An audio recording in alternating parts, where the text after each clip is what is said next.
સ્વચ્છતાને તમારા આચરણમાં એ રીતે અપનાવી લો કે તમારી આદત બની જાય. મહાત્મા ગાંધી. મહાત્મા ગાંધીના સ્વચ્છ ભારતના સ્વપ્નને સાકાર કર્યું છે આપણા વડાપ્રધાન શ્રી નરેન્દ્રભાઈ મોદીએ. આપણે સૌ જાણીએ છીએ કે 2 ઓક્ટોબર ગાંધી જયંતિના દિવસને સ્વચ્છ ભારત દિવસ તરીકે મનાવવામાં આવે છે, જેના ઉપક્રમે સ્વચ્છ ભારત મિશન અંતર્ગત વર્ષ 2017થી દર વર્ષે તારીખ 15મી સપ્ટેમ્બરથી 2 ઓક્ટોબર દરમિયાન સ્વચ્છતા હી સેવા પખવાડિયાનું આયોજન કરવામાં આવે છે. ગત વર્ષે યોજાયેલ સ્વચ્છતા હી સેવા અભિયાનની થીમ હતી ગાર્બેજ ફ્રી ઇન્ડિયા, જેમાં 3.5 કરોડથી પણ વધારે લોકોએ ભાગ લીધો અને 890 મેટ્રિક ટન જેટલા કચરાનો નિકાલ કરવામાં આવ્યો હતો. આ અભિયાનને નિર્મળ ગુજરાત 2.0 અંતર્ગત 31 ડિસેમ્બર સુધી લંબાવવામાં આવ્યું હતું.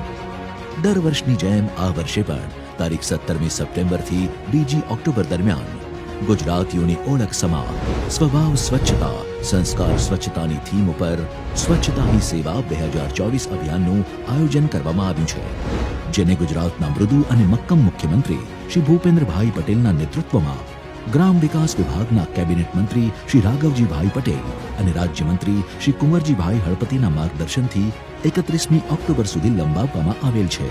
સ્વચ્છતા હી સેવા 2024 અભિયાનના મુખ્ય 3 ઘટકો ઉપર નજર કરીએ તો 1. જનભાગીદારી થકી સ્વચ્છતા. 2. સ્વચ્છતા લક્ષિત એકમો એટલે કે વર્ષોથી એકત્રિત થયેલા કચરાના ઢગલાની સંપૂર્ણ સ્વચ્છતા. અને 3. સફાઈ મિત્ર સુરક્ષા શિબિર પર કેન્દ્રિત વિવિધ પ્રવૃત્તિઓનું આયોજન કરવામાં આવ્યું છે.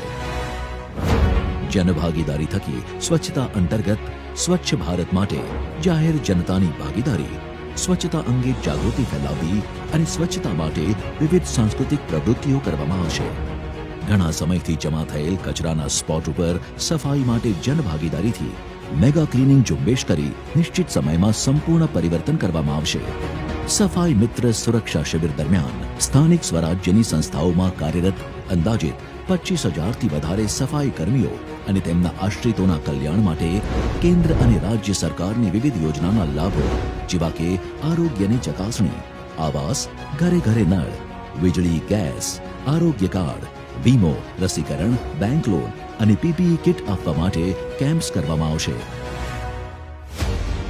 ગ્રામીણ વિસ્તારોમાં રોજિંદી સફાઈની સાથે સાથે ગામની શેરીઓ, રસ્તાઓ, સ્થાનિક બજારો, ધાર્મિક સ્થળો, શાળાઓ, આંગણવાડીઓ, બાગ બગીચાની સફાઈ કરવામાં આવશે. આ અભિયાનમાં સ્વચ્છતા રેલી, વોલ પેઇન્ટિંગ, નુક્કડ નાટક, વેસ્ટ ટુ આર્ટ તેમજ સ્થાનિક અગ્રણી કલાકારો દ્વારા વિવિધ પ્રચાર પ્રસારની પ્રવૃત્તિઓ પણ કરવામાં આવનાર છે, જેથી સ્વચ્છતાના આ અભિયાનને જન જન સુધી પહોંચાડી શકાય. આપ સૌના અવિરત પ્રયાસો અને સહકારથી આજે ગુજરાતના 89%થી પણ વધારે ગામોમાં ઘન કચરાના નિકાલ માટેની અને 90%થી વધારે ગામોમાં પ્રવાહી કચરાના નિકાલ માટેની વ્યવસ્થા કાર્યરત છે. તારીખ 17મી સપ્ટેમ્બરના રોજ ગાંધીનગર જિલ્લાના છત્રાલ ગામેથી સ્વચ્છતા હી સેવા 2024 અભિયાનનો શુભારંભ રાજ્યના ગ્રામ વિકાસ વિભાગના કેબિનેટ મંત્રી શ્રી રાઘવજીભાઈ પટેલના વરદ હસ્તે રાજ્ય કક્ષાના મંત્રી શ્રી કુંવરજીભાઈ હળપતિની પ્રેરક ઉપસ્થિતિમાં સંપન્ન કરવામાં આવ્યો. રાજ્ય કક્ષાના આ કાર્યક્રમમાં અધિકારીઓ, પદાધિકારીઓ અને ગ્રામજનોએ બહોળી સંખ્યામાં હાજર રહી પોતાની સ્વચ્છતા પ્રત્યેની પ્રતિબદ્ધતા દર્શાવી. રાજ્ય કક્ષાના આ કાર્યક્રમની સાથે સાથે રાજ્યના 33 જિલ્લાના 248 તાલુકાઓમાં પણ લોન્ચિંગ કાર્યક્રમનું આયોજન કરવામાં આવ્યું. છેલ્લા દિવસો દરમિયાન આયોજિત વિવિધ પ્રવૃત્તિઓ પર નજર કરીએ તો રાજકીય પદાધિકારીઓ, અધિકારીઓ અને નાગરિકો એમ કુલ મળીને 73 લાખથી પણ વધારે લોકોએ હાજર રહીને દરેક કાર્યક્રમોને સફળ બનાવ્યા. 13,000થી પણ વધારે સીટીઓની સફાઈ કરવામાં આવી. સફાઈ મિત્ર શિબિરનું આયોજન કરવામાં આવ્યું, જેમાં દરરોજ 20,000થી વધારે સફાઈ કામદારોએ ભાગ લીધો. 32,000થી વધારે સ્વચ્છતા રેલીનું આયોજન તેમજ વિવિધ સંસ્થાઓની જનભાગીદારી સાથે કચરાની સફાઈ અને તેનો નિકાલ કરવામાં આવ્યો. તો આવો આપણે સૌ સાથે મળી આજથી જ આગળ દર્શાવેલ તમામ પ્રવૃત્તિઓનું સુંદર આયોજન કરી વર્ષોથી એકત્રિત થયેલા કચરાના ઢગલાઓનો નિકાલ કરી સ્વચ્છતા હી સેવા 2024 મહાઅભિયાનને સફળ બનાવીએ. માનનીય વડાપ્રધાન શ્રી નરેન્દ્રભાઈ મોદીના સંપૂર્ણ સ્વચ્છતાના સંકલ્પને સહયોગ આપી આપણા ગામને સ્વચ્છ, સુંદર અને હરિયાળું બનાવીએ.